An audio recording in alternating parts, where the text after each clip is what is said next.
Buenos días. Hoy en nuestro estudio en el libro de Miqueas llegamos al capítulo 5, al quinto capítulo.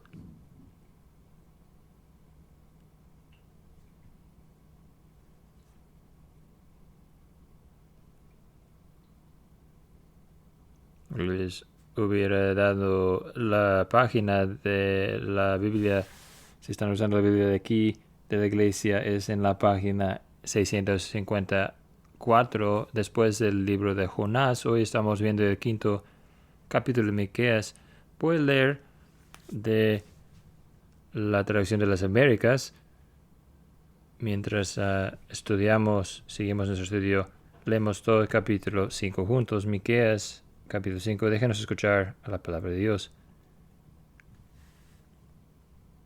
Agrúpate ahora en tropas, hijo de guerreros, han puesto sitio contra nosotros. Con una vara herirán a la mejilla al juez de Israel. Pero tú, Belén de Efrata, aunque eres pequeña entre las familias de Judá, de ti me saldrá el que ha de ser gobernante en Israel. Y sus orígenes son desde tiempos antiguos, desde los días de la eternidad. Por tanto, él los abandonará hasta el tiempo en que dé a luz la que ha de dar a luz. Entonces el resto de sus hermanos volverá a los hijos de Israel. Y él se afirmará y pastoreará su rebaño con el poder del Señor, con la majestad del nombre del Señor su Dios, y permanecerán porque en aquel tiempo él será engrandecido hasta los confines de la tierra. Y en él será nuestra paz cuando el asirio invada nuestra tierra, y cuando huelle nuestros palacios levantaremos contra él 7 pastores y 8 príncipes del pueblo, y ellos pastorearán la tierra de Asiria con espada, la tierra de Nimrod con sus puertas. Él nos librará del asirio cuando invada nuestra tierra y huelle nuestro territorio. Entonces el remanente de Jacob en medio de muchos pueblos será como rocío que viene del Señor, como lluvia sobre la hierba que no espera al hombre, ni aguarda a los hijos de los hombres. Y será el remanente de Jacob entre las naciones, en medio de muchos pueblos, como león entre las fieras de la selva, como leoncillo entre los rebaños de ovejas, que si pasa huella y desgarra, y no hay quien libre. Se alzará tu mano contra tus adversarios, y todos tus enemigos serán exterminados. Y sucederá en aquel día, declara el Señor, que exterminaré tus caballos de en medio de ti, y destruiré tus carros. También exterminaré las ciudades de la tierra, de tu tierra, y derribaré todas tus fortalezas. Exterminaré las hechicerías de tu mano, y no tendrás más adivinos. Exterminaré tus imágenes talladas y tus pilares sagrados de en medio de ti. Ya no te postrarás más ante la obra de tus manos. Arrancaré tus aceras de en medio de ti y destruiré tus ciudades. Y con ira y furor tomaré venganza de las naciones que no obedecieron. Que el Señor bendiga su palabra predicada y leída a nosotros esta mañana.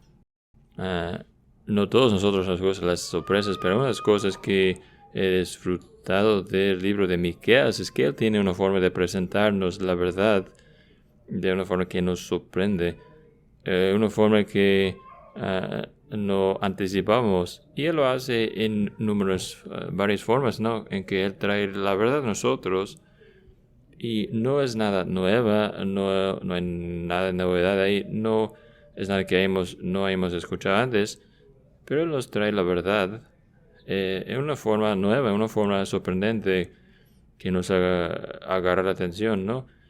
Que a lo mejor si no nos quedaremos dormidos, y lo encontramos mucho de esto en el quinto capítulo de su libro.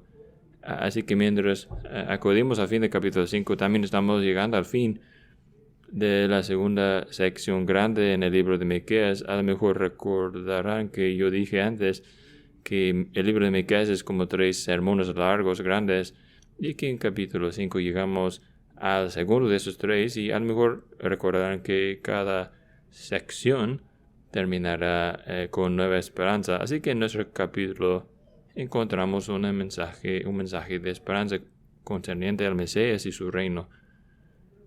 Y hay en realidad 3 cosas que quiero mencionarles, 3 cosas no anticipadas que encontramos en nuestro capítulo. Y si quisieran resumir en una oración el capítulo, serían algo como esto: las formas no esperadas en cómo trata Dios con su pueblo, las formas sorprendentes no esperadas que Dios trata con su pueblo. Así que versículos 1 a 6 es donde empezaremos. Encontramos la forma sorprendente en cómo nos salva. La forma sorprendente en cómo nos salva. Ahora, versículo 1 nos da la condición actual en los días de Miqueas. Y para resumir, las condiciones no son buenas. Es una situación horrible para el pueblo de Dios. Jerusalén ha sido dicho que debe prepararse para la guerra. Y su guerra ha sido tan perpetua en que puede hablarles como hija de tropas, como siempre habían estado y siempre serán en estado de guerra a causa de la hostilidad perpetua de sus enemigos. Pero su texto aquí es que no hay mucho ejército con que trabajar. Ya no más, es por eso ya no se llama hija de guerreros o de guerreros, sino hija de tropas. Como solamente tiene unos pequeños grupos de soldados, a lo mejor recuerdan la historia en este punto de tiempo, cuando Sennacherib y su ejército llegan a las puertas de Jerusalén. Recordamos algunas de sus burlas: pues vengan a luchar contra nosotros si pueden. Nosotros les damos caballos si tienen hombres jinetes para poner encima de nuestros caballos, ¿no? Así que tenemos una situación horrible de debilidad, y no solamente debilidad sin capacidad, no falta de capacidad, sino también humillación. Observen lo que pasa a su rey. El juez de Israel, como es llamado aquí, está siendo pegado en la mejilla con una vara. No una herida que lo matará, sino una herida que mostraría menosprecio a él, ¿no? Por él. Y es la situación actual. Su rey está dejado humillado como un cobarde y sus ejércitos están destrozados. Así que versículo 2 nos propone la respuesta de Dios a esa situación horrible: un bebé. La respuesta de Dios a esa necesidad de tener un ejército para la defensa o fuerza, Dios dice: yo les daré un bebé. Yo les daré un bebé. Un bebé nacerá en un pueblo pequeño. Y claro, eso es un versículo que muchas veces cuando estamos leyendo en los profetas menores, puede ser muy difícil leer en los profetas, ¿no? Y cuando llegas a un versículo familiar, conocido, y cuando lo ves y dices: eso es claramente una profecía de Cristo, es un versículo que en el Nuevo Testamento toma eso y úsalo, ¿no? Y nos aliviamos y sentimos mejor. Ahora entiendo lo que está pasando, lo que está siendo dicho aquí. Es una profecía de Jesucristo. Exactamente es esto lo que leemos. Hace poco era del libro de Mateo, donde es citado este versículo. Y aquí entonces a respuesta a nuestra debilidad como el pueblo de Dios, nuestra incapacidad como el pueblo de Dios, Dios dice: yo les envío un hijo nacido, un niño nacido en Belén.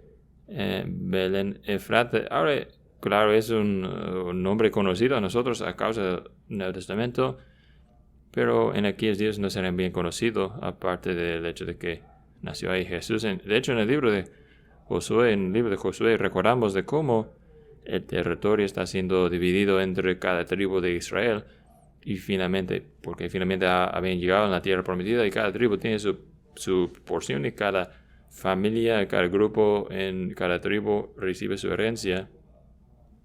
Y mientras Josué enumera todos los lugares, hay como 100 de esos lugares, y nunca llega al punto en que Belén llega a ser importante para darle nombre. No es tan insignificante del lugar que es Belén, ¿no?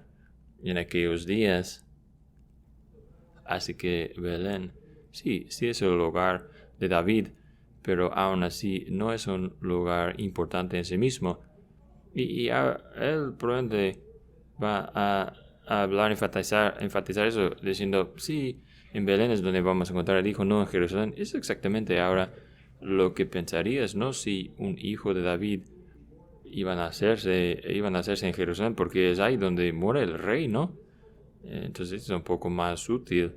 Eso está diciendo que cuando nazca el niño, un hijo de David no estará sobre el trono, será un tiempo de gran oscuridad y tinieblas, desesperación. No habrá ningún hijo de David sobre el trono. Tendremos que regresar a Belén, tendremos que regresar hasta el principio, en cierto sentido. Así que es un pueblo pequeño. Tú eres pequeño, insignificante, no importante aún dentro de nuestra propia nación. Y me pregunto si Miqueas, habiendo venido de un pueblo pequeño, también se divirtió, tuvo un poco de gozo en darnos esta profecía. Y él será niño, nacerá en Belén. Eso no va a ser un remedio rápido, sino un remedio completo. A lo mejor necesitamos ayuda en este momento, pero el Señor dice, espera. Así que Jesús por venir, ese niño por venir, será un bebé. Es interesante, ¿no? Que a Miqueas y Isaías están sirviendo al mismo tiempo, son contemporáneos y ellos son quienes son dados unas profecías en cuanto al nacimiento del bebé. Claro, esto, y también Isaías diciendo que un virgen será dado un niño, y a nosotros es dado un niño, a nosotros es dado un hijo. Así que no hay nadie aquí para impresionarnos en cuanto a la respuesta venidera de Dios. La solución de Dios no parece muy importante o impresionante en este momento, no, pero es la solución que necesitamos. Y el resto de esta sección entonces es la forma en que estos pequeños principios brotan y crezcan a esta bendición maravillosa sobre todo el mundo. Es como niños y niñas. Si tienes una piedra en medio de un estanque, no un lugar de agua, salen esos olitas y no hay porción del agua que llega a no ser tocado con las olas del agua.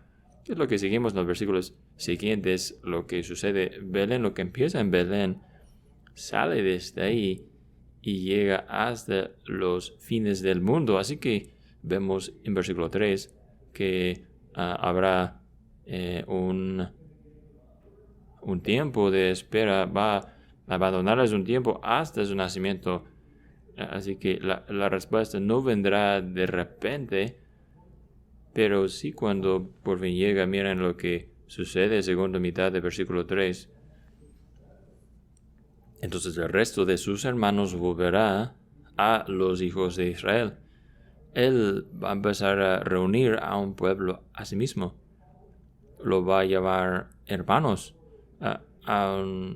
que antes siendo extranjeros o enemigos de Dios, ahora los llama amigos, hermanos, los llama. Y esta gente, estos hermanos, los va a pastorear en versículo 4, algo que no lo vemos muy bien en el español, sino en el hebreo, que Jesús como nuestro pastor, Él está de pie, está pastoreando para nosotros podemos sentarnos. Es lo que quiere decir aquí en versículo 4, donde dice, y Él se afirmará y pastoreará su rebaño con el poder del Señor, con la majestad del nombre del Señor Dios, y permanecerán, pueden sentarse. Si fueres un pastor en aquellos días, entenderás la imagen aquí. Aquí está el pastor marchando, cuidando, vigilando, y las ovejas sienten seguros. Pueden acostarse, pueden sentarse. Esta es una imagen, es un retrato de pastorear perfecto de Cristo a nosotros, su pueblo. Él nos hace capaces de ajustarnos en pasos verdes al lado de aguas tranquilos y va a extender su reino, seguir expandiendo. Al fin del versículo 4 vemos que Él será engrandecido hasta los confines de la tierra.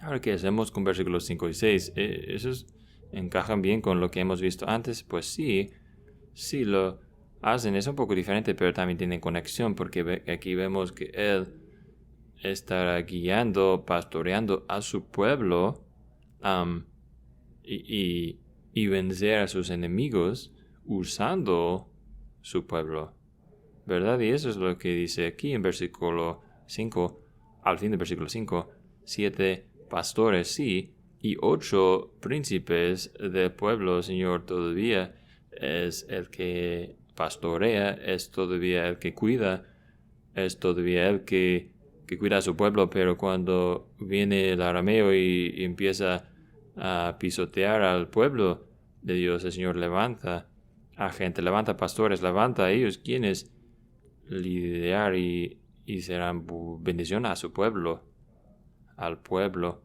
de Dios.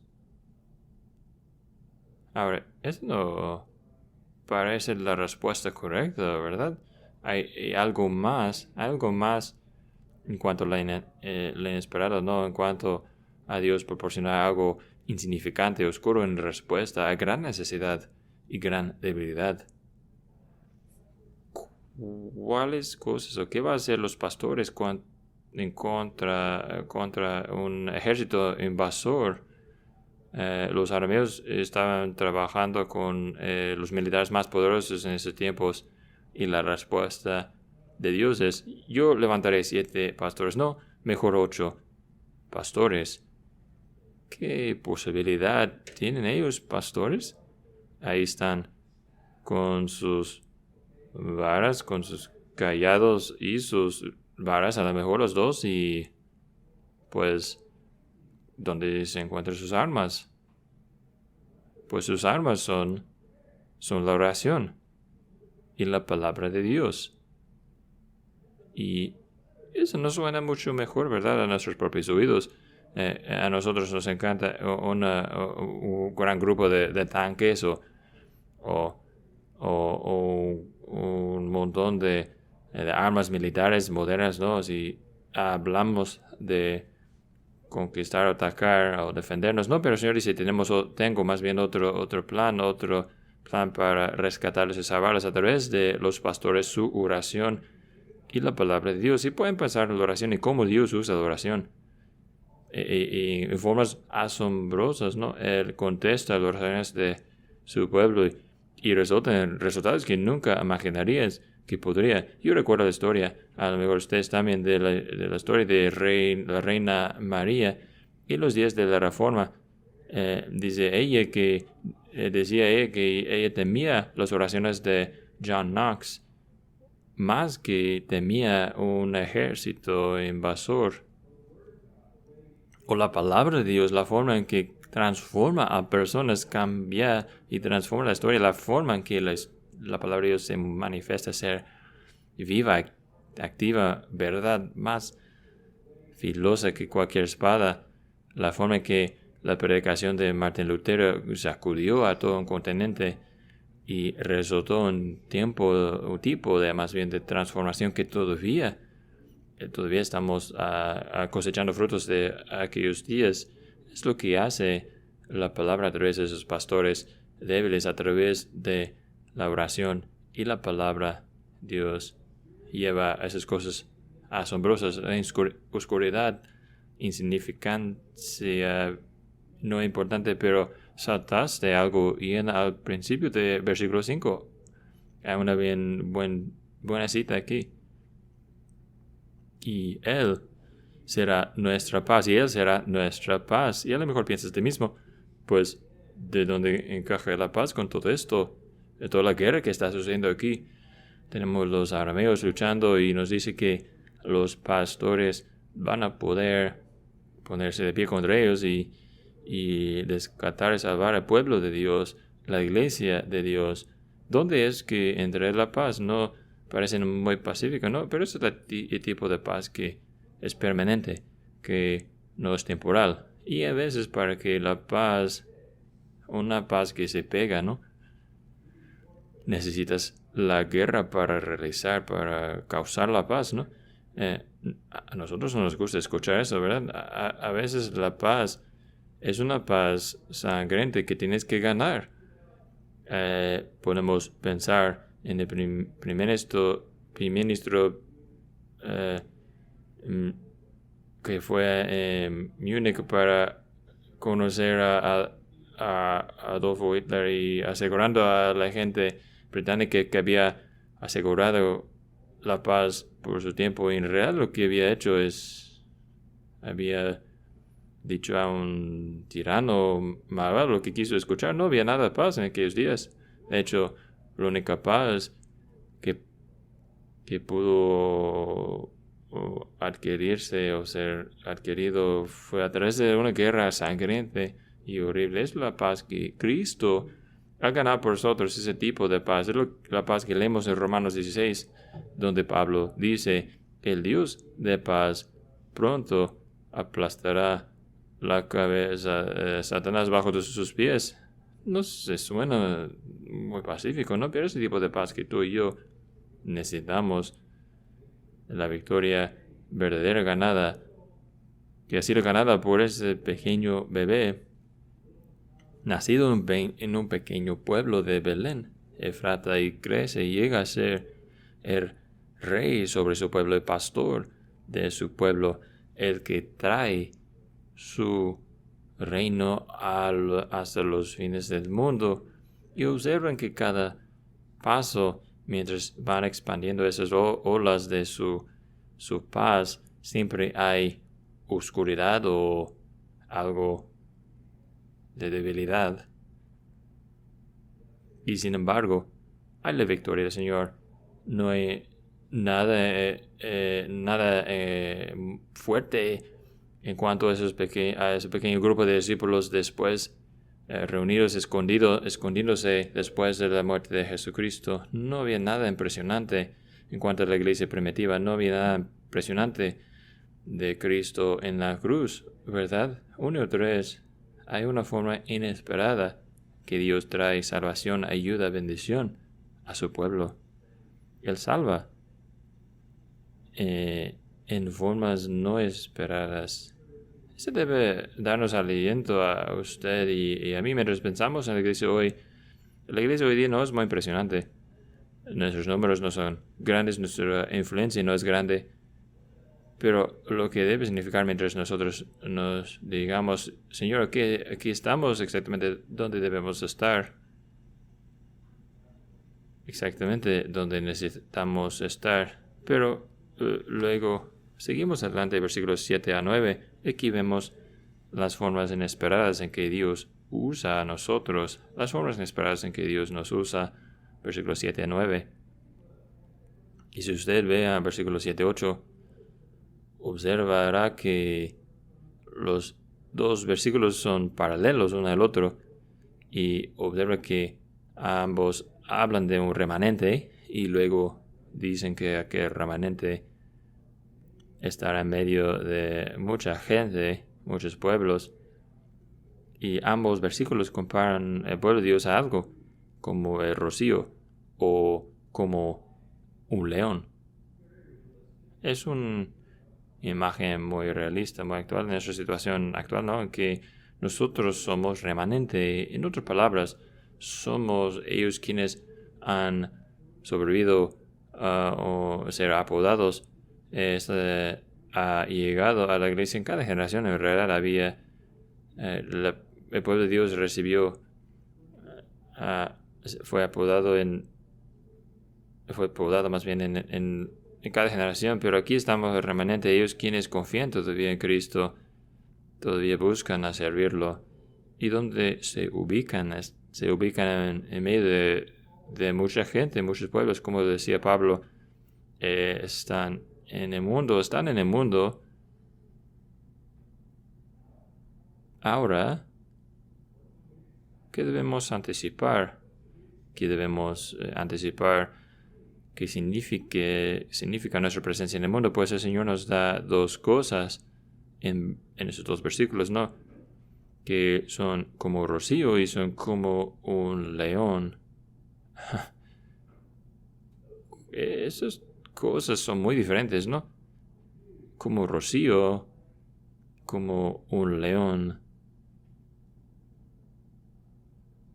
Entonces, ¿qué es lo que quiere decirnos aquí? Pues, primeramente dice que son como rocío, en que serán bendición al mundo, serán bendición entre los pueblos donde viven.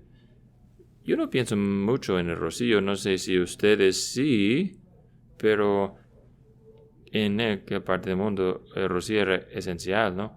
En particular durante las temporadas secas, esos rocíos venían y mantenían con vida a las plantas, sus cosechos, que podían sobrevivir y crecer. Lo que el Señor dice aquí, que serán como el rocío, van a venir sobre aquellos pueblos y ser bendición a ellos, y será claro que son bendiciones. Ustedes son bendiciones del Señor. Usted y yo no podemos fabricar rocío, no podemos causar que llueve. Más adelante dice que como lluvia sobre la hierba.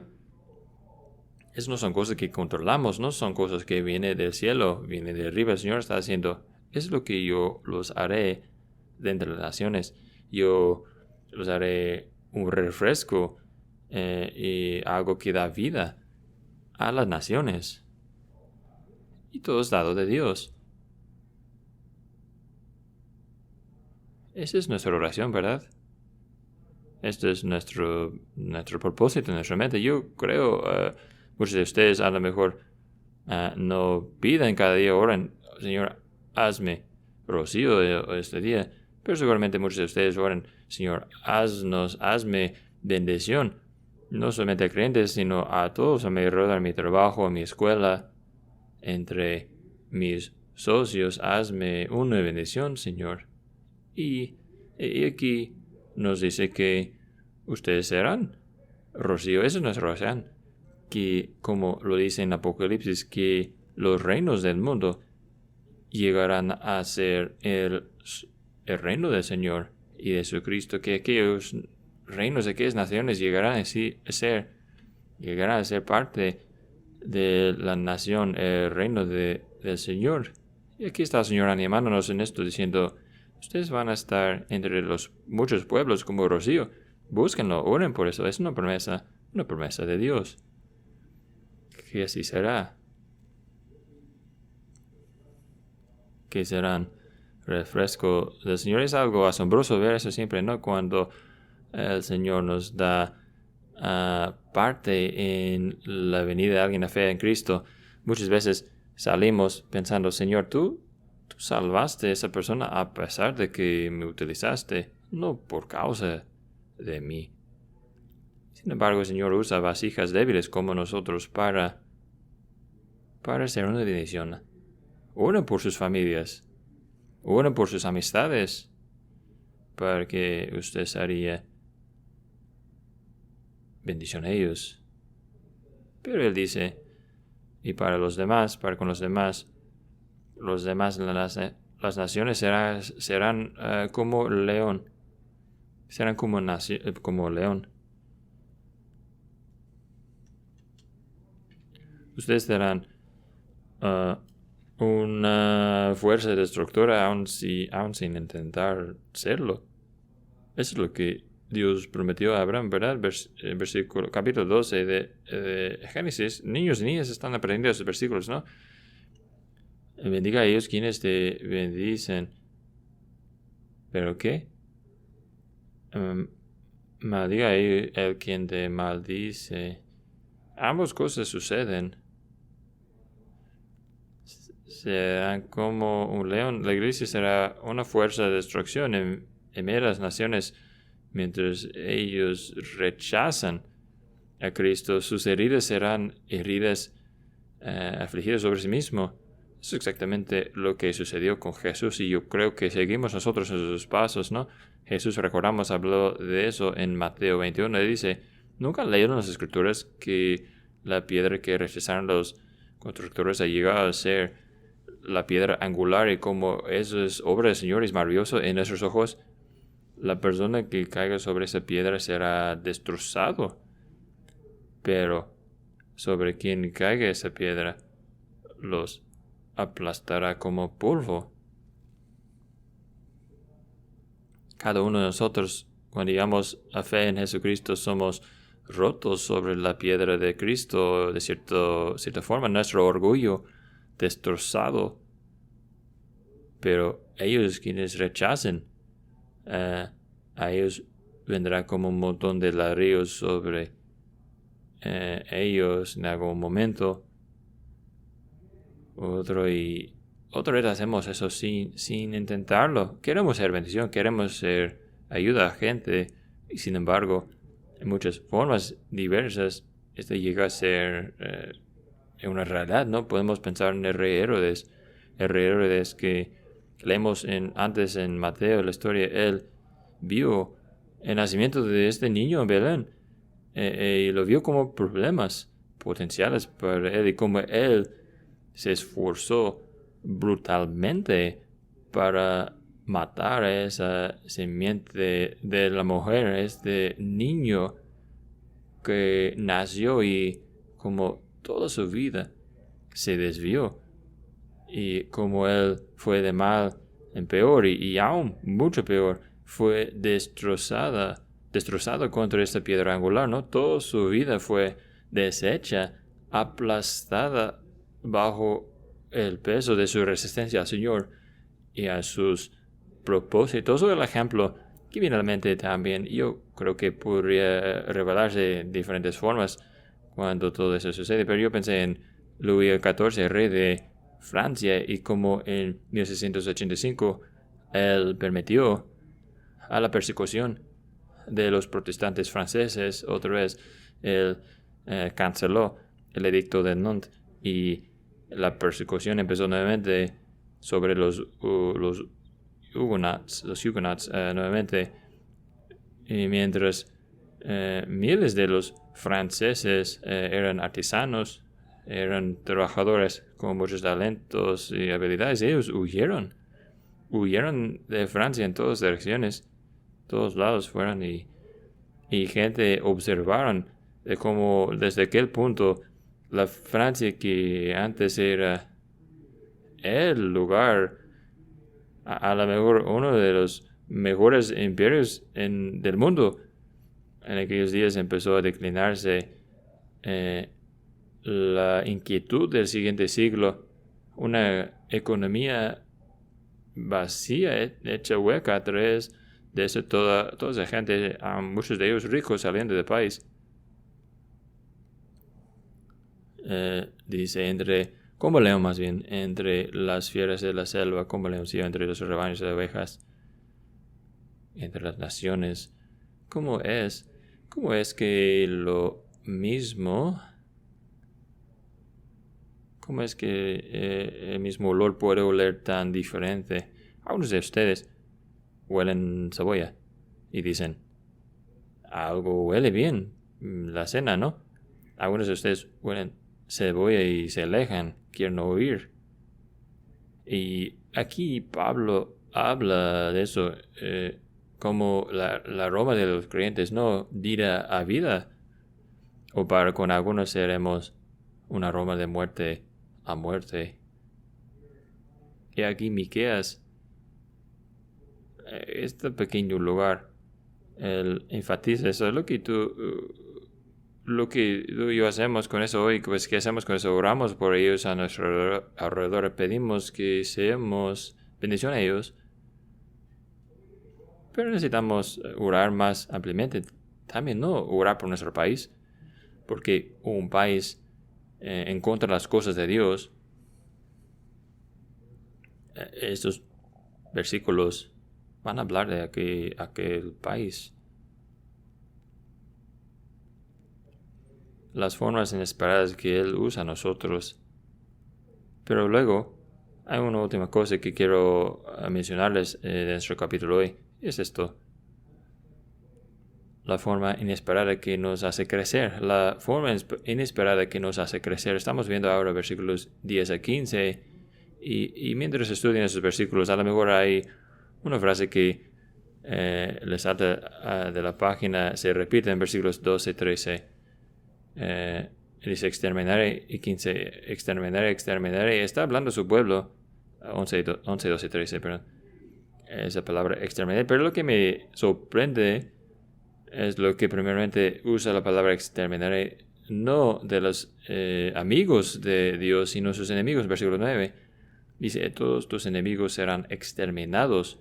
Y luego, de repente usa la misma frase a nosotros. Se dice, enemigos míos estarán exterminados a causa de su rebeldía a mi resistencia suya a la verdad. Y es como si él dijera a nosotros, pues yo voy a obrar en su pecado, voy a enfocarme en sus ídolos, para que no lleguen a ser como ellos.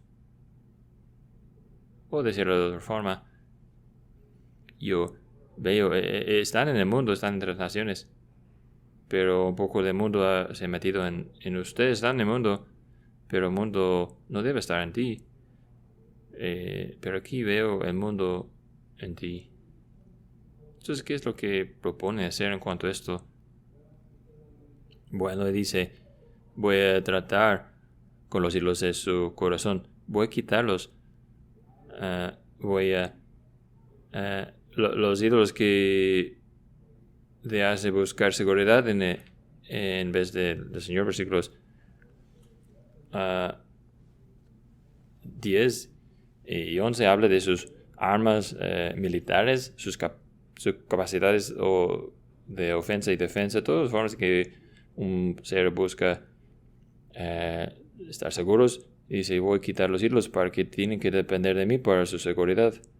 Luego el versículo 12 habla de todas las formas en que intentamos controlar nuestra situación, ¿verdad? Hechiceres, los adivinos, intentando controlar mi presente. Estoy intentando controlar mi futuro. Voy a quitar aquellos ídolos, esos deseos de tener. Voy a intentar quitar esa dependencia sobre Dios para no tener que depender de Dios. Dios dice que va a quitar ese ídolo también. Y luego, aún el Dios falso que hiciste en tu mente, tu religión falsa, en versículo 13, imágenes talladas, pilares sagrados, adorando a la obra de tus manos, creando a un Dios en tu propia imagen. Aquel ídolo, yo lo quitaré, lo cortaré. El hombre nunca cambia, ¿verdad? Todavía estamos haciendo eso, todavía queremos construir algo más en vez de Dios. En 2005 fue escrito un libro por Christian Smith y dependía sobre mucho estudio profundo de la religión americana, que es cómo se ve la religión popular de América, y usa esa frase para describirlo en nuestra cultura actual. Dice, es más o menos, más bien es deísmo moralista terapéutica, deísmo moral y terapéutica. Moral en cuanto sí sabemos que hay bueno y mal, pero sentimos que Dios nos dio libertad para decidir qué es bueno y qué es malo. Cada uno de nosotros tenemos nuestro propio código moral a cierto grado.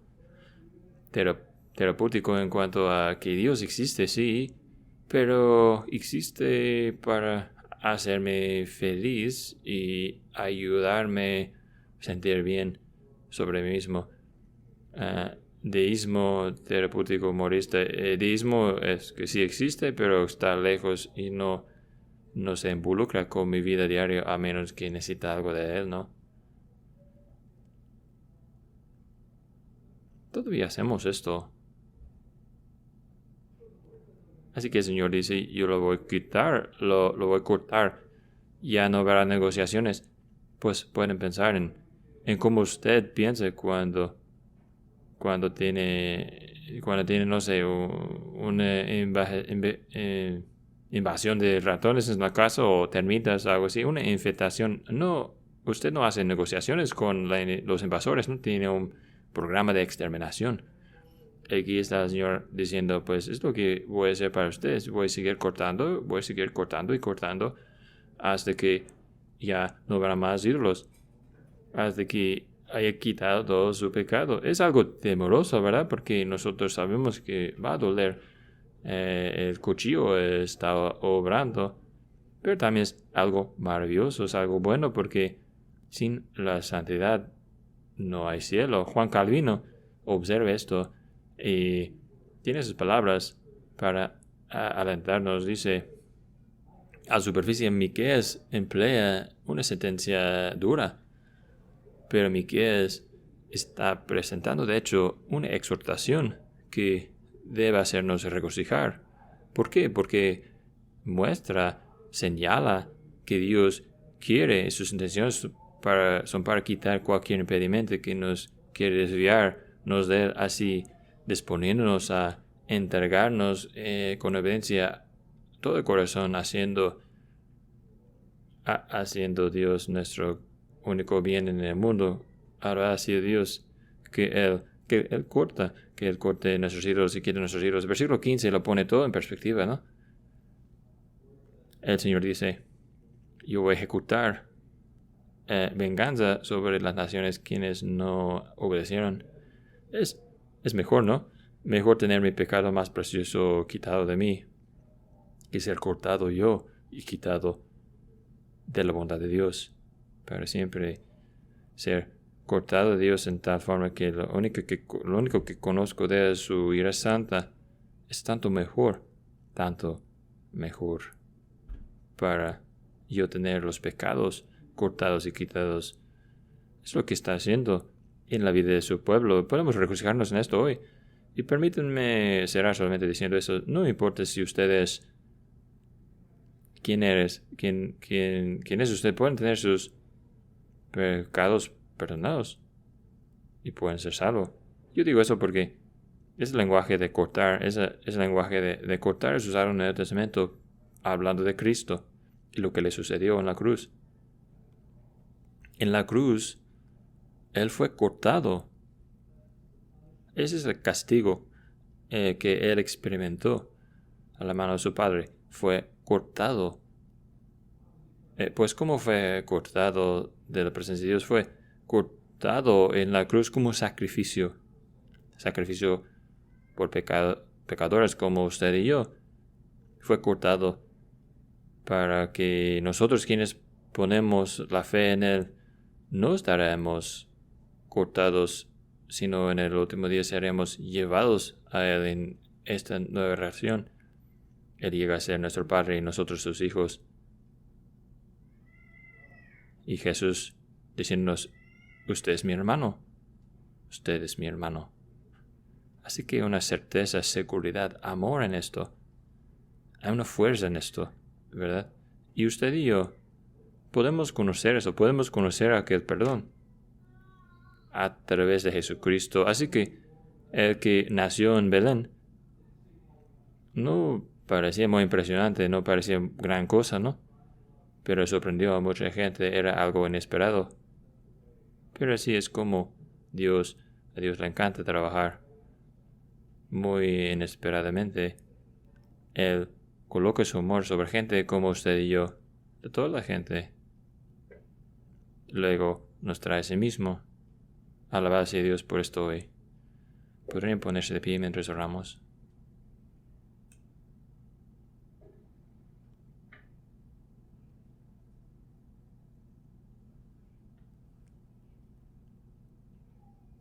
Señor, tú eres siempre asombroso a nosotros con tu palabra desde los lugares más oscuros y menos conocidos de las Escrituras.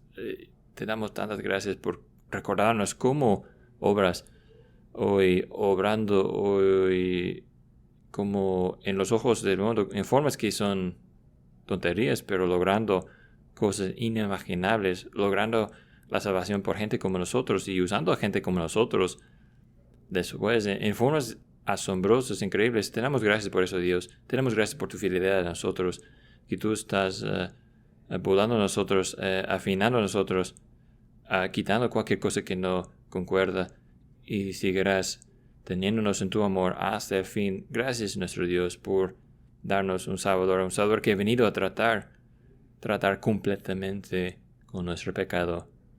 Oramos en su nombre. Amén.